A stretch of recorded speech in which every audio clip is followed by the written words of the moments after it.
میں اب یہ سمجھتا ہوں کہ پاکستان کی جو یوتھ ہے اور پاکستان کی جو ینگسٹرز ہیں، ان کو جہاں ہم دنیا کی لائن سے ان کو ہم گائیڈ کریں، مطلب اگر وہ یہ دیکھیں کہ بھائی جنید بھائی کپڑے کر رہے ہیں تو جنید بھائی نے کپڑے کیسے کیے، یہ بہت اچھی بات ہے، کپڑوں کی لائن میں کیسے آئے، آ کے دیکھو کیسے آئے، کیسے اس کو آگے چلایا۔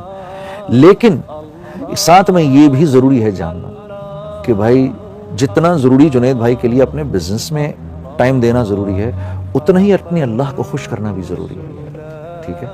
آج کے دور کا میں جو امت مسلمہ پر اور پاکستان کی نوجوان یوتھ پر جو سب سے بڑا احسان اگر کوئی کر سکتا ہے تو وہ یہ کر سکتا ہے کہ اس کو اللہ سے جوڑ دے۔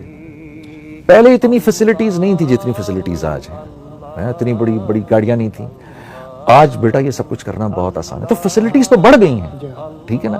انٹرنیٹ عام ہو گیا، ہمارے وقت میں شروع میں جب ہم پیدا ہوئے تو انٹرنیٹ تو تھا ہی نہیں، ٹھیک ہے نا۔ فیسلٹیز اب زیادہ ہیں، تو لوگوں کو اب زیادہ خوش ہونا چاہیے اور کم پریشان ہونا چاہیے، لیکن معاملہ اس کے برعکس ہے۔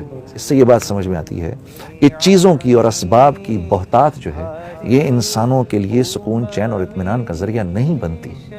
اللہ کی فرما برداری جو ہے یہ سکون، چین، اطمینان کا ذریعہ بنتی ہے۔